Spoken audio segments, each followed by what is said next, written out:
bagi semuanya, satu alasan yang paling kuat kenapa kita tetap semangat, tekun, tak jemu-jemu untuk doa pagi, karena Tuhan yang kita sembah, Tuhan kita bangkit, Tuhan kita hidup. Itulah yang menjadi alasan satu-satunya kita selalu ada untuk melakukan doa rutin setiap pagi kita adakan. Kalau Tuhan kita tidak bangkit, tidak hidup, sia-sialah ibadah kita. Sebab itu pada pagi hari ini, saya mengingatkan kita semua, kalau Tuhan kita udah bangkit, kita pun harus bangkit. Kalau Tuhan kita bangkit, kita nggak bangkit, sia-sialah hidup kita. Pagi hari ini renungan firman Tuhan, saya beri judul, memberi dari kesadaran. Jadi kita harus sadar untuk memaknai kebangkitan Tuhan Yesus. Kita harus belajar mulai sekarang untuk memberi. Bukan hanya bicara materi, tapi juga memberi hidup kita untuk selalu ada dalam kehendak dan rencana Tuhan. Jadi memberi dari kesadaran. Ada satu cerita di Alkitab itu Elia dan janda Sarfat. Saya pikir cerita ini menjadi cerita yang cukup terkenal. Semua kita tahu cerita ini. Sebagai orang Kristen kita sering mendengar cerita ini, tapi saya tidak membacakan semua ayat, hanya 2 ayat yang saya bacakan sebagai dasar, sebagai landasan menjadi perenungan kita pagi hari ini. 1 Raja-Raja 12, 1 Raja-Raja 17 ayat 12, nanti saya tambahkan ayat ke-13, jadi 2 ayat yang kita baca. Saya bacakan bagi kita semua. 1 Raja-Raja 17 ayat 12. Perempuan itu menjawab, demi Tuhan Allahmu yang hidup, sesungguhnya tidak ada roti padaku sedikit pun, kecuali segenggam tepung dan tempayan dan sedikit minyak dalam buli-buli. Dan sekarang aku sedang mengumpulkan 2 potong kayu api. Kemudian aku mau pulang dan mengolahnya bagiku dan bagi anakku dan setelah kami memakannya, kami akan mati. Ayat yang ke-13. Tetapi Elia berkata kepada janda itu, janganlah takut, pulanglah, buatlah seperti yang kau katakan. Tetapi buatlah lebih dahulu bagiku sepotong roti bundar kecil daripadanya dan bawalah kepadaku. Kemudian barulah kau buat bagimu dan bagi anakmu. Dari cerita ini ada pesan yang harus kita dapatkan mengenai roti yang sedikit yang digambarkan diceritakan seperti segenggam tepung dalam tempayan dan sedikit minyak dalam buli-buli. Ini menggambarkan, memberi sebuah pesan, ini semuanya serba sedikit, serba terbatas. Ini bicara soal keterbatasan. Kalau dilihat dari nilainya, dari jumlahnya, itu tidak ada artinya kalau menurut pemahaman, karena menurut logika kita. Tapi cerita ini jadi beda kalau kita bawa ke dalam tangan Tuhan. Kalau kita bawa kepada Tuhan, segenggam tepung dan sedikit minyak dalam buli-buli, itu bisa berubah. Itu bisa menjadi suatu hal yang besar. Jadi dalam keadaan kekurangan, artinya janda ini telah memberikan miliknya yang tidak banyak. Hanya digambarkan hanya tepung segenggam dan minyak sedikit dalam botol untuk menjadi roti terakhir bagi dirinya dan anaknya. Tapi yang membedakan janda ini, yang memberi semuanya itu dari kesadarannya, bukan dari keputusasaannya. Karena sebuah harapan selalu dimulai dan mulai bersinar di tengah kegelapan. Itu yang menjadi kekuatan pengharapan janda ini. Jadi apa yang kita bisa pelajari dari cerita ini? Dari cerita ini bahwa semua harapan itu dimulai bersinar di tengah kegelapan. Artinya dalam banyak kesempatan, dalam banyak hal dalam hidup ini, semua itu kalau kita bawa ke dalam tangan Tuhan, kita berserah kepada Tuhan, kita mempercayakan hidup kita kepada Tuhan, kita bergantung kepada Tuhan, yang tidak mungkin akan menjadi mungkin. Lanjut. Renungkanlah kata-kata bijak ini. Kalau Anda mau berbahagia selama 1 jam, nikmatilah tidur siang. Kalau Anda mau berbahagia selama 1 hari, pergilah memancing. 1 bulan, menikahlah. Kalau Anda mau berbahagia 1 tahun, terimalah warisan. Jadi bila Anda mau bahagia sepanjang umur hidup, bantulah orang lain. Karena di dalam memberi, kita akan menerima. Jadi, apa alasan kita tuh memberi? Dari kesadaran yang kita bisa pelajari dari renungan pada pagi hari ini, alasan yang pertama, kalau kita memberi dari kesadaran kita akan hal yang kecil yang ada di tangan kita masih ada harapan. Jadi kesadaran yang pertama yang kita pelajari itu masih ada harapan. Tuhan tidak melihat apa yang ada di dalam tangan kita, tapi Tuhan melihat hati kita, iman, seberapa besar kita mau berharap kepada Dia. Itu menggambarkan adalah masih ada harapan. Jadi seseorang yang punya harapan dapat mengubah keadaan. Jadi harapan itu sebuah kekuatan yang bisa mengubah keadaan, mengubah hidup, dan mengubah masa depan kita. Jadi seseorang yang punya harapan, yang semangat akan melakukan apa saja untuk menyelamatkan orang lain, apapun risikonya. Mungkin kita mengenal, kebanyakan orang mengenal yang namanya Helen Keller. Helen Keller itu menjadi sukses sebagai penulis, sebagai aktivis politik, dan sebagai dosen di Amerika. Itu adalah berkat seorang pendamping sekaligus guru, mentor, dan sahabat dia adalah yang namanya Anne Sullivan. Kalau tanpa Anne Sullivan, kita nggak akan pernah mendengar yang namanya Helen Keller saat sekarang ini. Kita tahu Helen Keller waktu masih kecil, dia seorang buta dan seorang yang tuli. Orang tuanya itu kehilangan harapan. Kenapa? Karena dalam usia kecil, dia tidak bisa berkomunikasi dengan benar, tidak bisa berkomunikasi dengan baik, sehingga apa yang disampaikan kepada orang tuanya itu tidak bisa dikomunikasikan dengan baik. Sehingga Helen Keller itu semasa kecilnya, dia hidup itu memberontak, hidup itu selalu membuat kekacauan, itu membuat kehilangan pengharapan orang tuanya.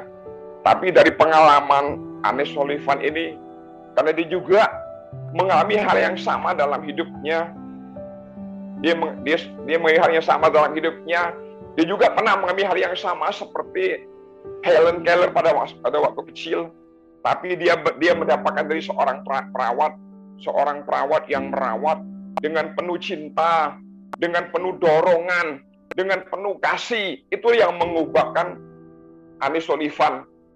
Jadi dari pengalaman hidup Anne Sullivan mendapatkan cinta, mendapatkan sentuhan, mendapatkan dorongan, mendapatkan motivasi. Kata-kata yang penuh cinta inilah yang mendorong dia untuk melakukan hal yang sama terhadap Helen Keller. Sehingga Helen Keller juga mengalami hal yang sama.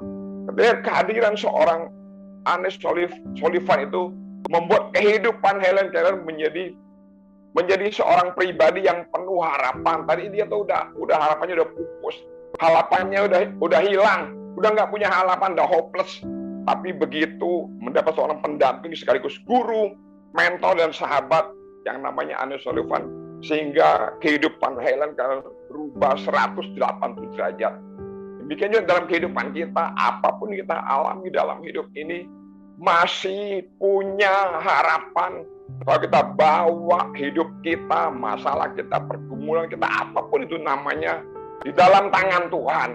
Tuhan pasti mempertemukan kita dengan orang-orangnya yang akan memberi kita kekuatan, yang akan mendorong kita, memotivasi kita, dan membangkitkan semangat kita, sehingga kita memiliki hidup dan memiliki memiliki masa depan yang penuh pengharapan di dalam Tuhan.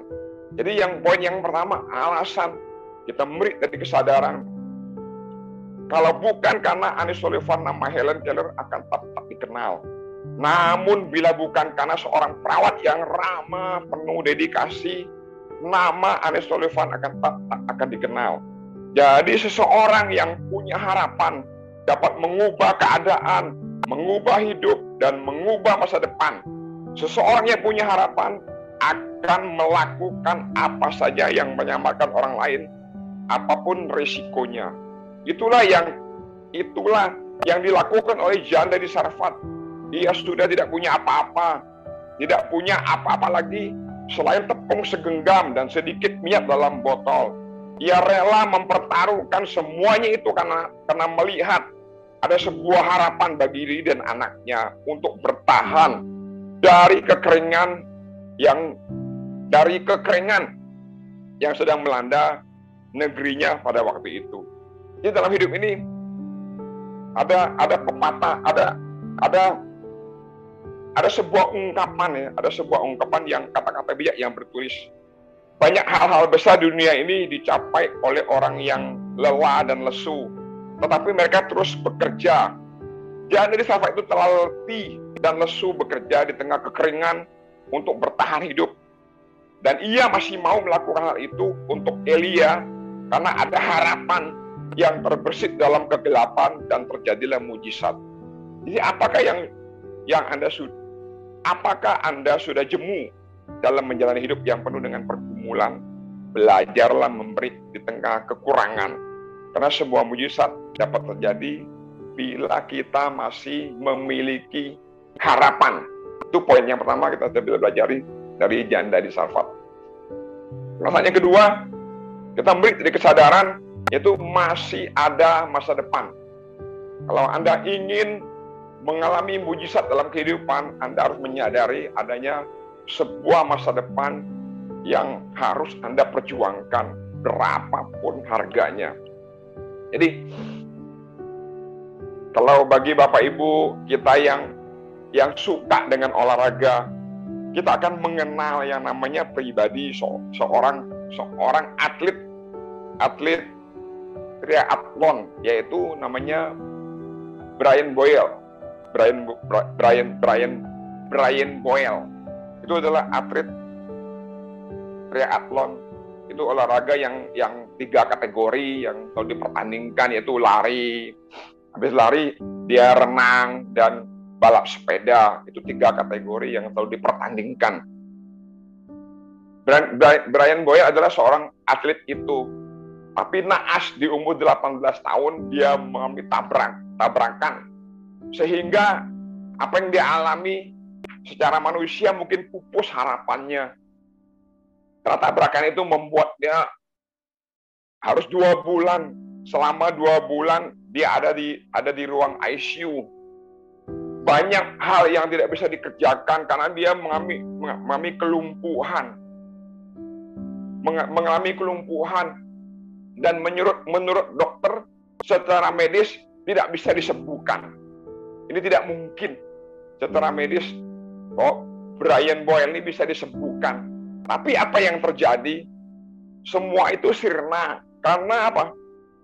Karena Brian Boyle itu menyadari dia tidak menghilangkan dengan diri apa yang menjadi tujuannya, masa depannya, targetnya yang masih banyak yang belum dicapai. Salah satunya dia itu akan mengikuti pertandingan dunia triathlon. Pada waktu itu pertandingan yang sangat terkenal. Sebelum dia mulai kecelakaan itu yang selalu dipikirkan, maka dia berjuang hidup dengan sekuat tenaga agar dia itu bisa selamat dan bisa luput dari kecelakaan itu yang membuat dia tetap semangat. Pada akhirnya Brian Boyle itu punya kesadaran akan masa depan yang tidak boleh terhenti karena cedera dan penderitaan. Itu sebabnya ia mengambil keputusan untuk melakukan atau melalui penderitaan apa saja agar dapat meraih masa depan yang cemerlang sesuai dengan impiannya sebelum mengalami kecelakaan. Begitu juga Janda di Sarfat. Dia memiliki kesadaran akan adanya masa depan setelah ia mendengar janji Tuhan melalui hambanya Elia. Jadi janda Sarfat juga memiliki hal yang sama. Apalah artinya tepung segenggam dengan minyak sedikit dalam buli-buli, tapi dibawa di tangan Tuhan. Dia menyadari bahwa Elia adalah utusan Tuhan. Demi Tuhan katanya. Dia meyakini bahwa Tuhannya Elia adalah Tuhan yang besar, yang pernah didengar dan pernah dikenal sebelumnya. Dia sanggup untuk mengubahkan segalanya. Jadi janda Sarfat itu memiliki kesadaran akan adanya masa depan setelah ia mendengar janji Tuhan melalui hambanya Elia. Itu sebabnya ia mau melakukan apa saja untuk meraih masa depannya, apapun risikonya. Itu sebabnya ia rela mempersembahkan makanan terakhirnya kepada Elia sesuai dengan janji Tuhan. Jadi pagi hari ini apa yang kita bisa pelajari? Kalau Anda ingin mengalami mujizat dalam kehidupan, Anda harus menyadari adanya sebuah masa depan yang harus Anda perjuangkan apapun harganya. Jadi saya nggak tahu apa yang kita rasakan, apa yang kita alami dalam hidup kita hari-hari ini. Tapi kalau kita mempercayakan hidup kita, kalau kita mempertaruhkan hidup kita seperti janda di Sarfat, itu memberi pesan sebuah kita bahwa kalau kita memberi dari kesadaran kita bahwa kita ini sebagai ciptaan Tuhan, sebagai makhluk yang lemah, makhluk yang tidak berdaya tanpa Tuhan, kita masih punya yang namanya harapan. Kita masih punya yang namanya masa depan. Karena Tuhan selalu melihat seberapa besar keyakinan dan kepercayaan kita kepadanya. Jadi, ada nasihat pakar motivasi dunia berkata, biarkanlah orang lain memiliki hidup yang kecil, asal jangan Anda. Biarkanlah orang ribut akan hal-hal yang kecil, asal jangan Anda. Menangisi hal-hal yang kecil, asal jangan Anda. Menyerahkan masa depan mereka di tangan orang lain, asal jangan Anda. Dengan kata lain, kita harus menentukan sendiri masa depan kita, bukan orang lain. Jadi, Anda lah yang harus berjuang demi masa depan Anda, bukan orang lain. Dari nasihat pakar motivasi dunia kita bisa belajar bahwa yang menentukan hidup kita, yang menentukan masa depan kita bukan orang lain, tapi diri kita sendiri. Jadi kita harus berjuang untuk masa depan kita, bukan orang lain. Jadi orang lain itu hanya alat Tuhan kirim untuk kita. Tapi pada akhirnya kita yang menentukan masa depan kita, yang menentukan hidup kita. Karena kita percaya yang seperti janda percaya bahwa di tangan Tuhan akan membuat segala kemustahilan, segala hal yang mustahil akan menjadi sebuah kenyataan. Itulah yang menjadi kekuatan kita, harapan kita pada pagi hari ini. Jadi akhirnya apa yang terjadi? Brian Boyle itu sekarang dari pengalaman kecelakaan dia yang secara medis, secara manusia tidak mungkin dia bisa sembuhkan. Akhir cerita Brian Boyle itu dia itu menjadi pembicara dan motivasi yang hebat. Dia berkata, hidup adalah apa yang Anda pilih untuk membuatnya. Semakin banyak Anda berkorban dan memberikan, semakin banyak yang akan Anda dapatkan sebagai balasannya. Jadi tragedi bisa diubah menjadi kemenangan, dan hambatan bisa menjadi pintu gerbang untuk menuju peluang. Jadi dari cerita ini, dari pengalaman-pengalaman yang dialami oleh Andy Sullivan, yang menghadirkan, yang menghidupkan Helen Keller, yang sebelumnya orang nggak tahu itu siapa Helen Keller, dengan kecintaan, dengan kasih yang diberikan oleh Andy Sullivan, sehingga kita bisa melihat dan bisa mendengar orang bisa melihat dan mendengar Helen Keller menjadi seorang pribadi yang sukses. Demikian juga dengan keyakinan dan penuh percaya, Brian Boyle pun akhirnya dikenal orang, menjadi seorang pembicara triathlon, dan juga dia menjadi seorang ambasador, menjadi seorang utusan palang merah Amerika untuk menyuarakan, menyemangati orang-orang yang kehilangan pengharapan pasca mengalami kecelakaan. Demikian juga kehadiran kita sebagai anak Tuhan. Kita juga akan memberikan hal yang sama kepada orang-orang yang ada di sekitar kita, khususnya teman-teman, saudara-saudara kita, apapun yang mereka alami.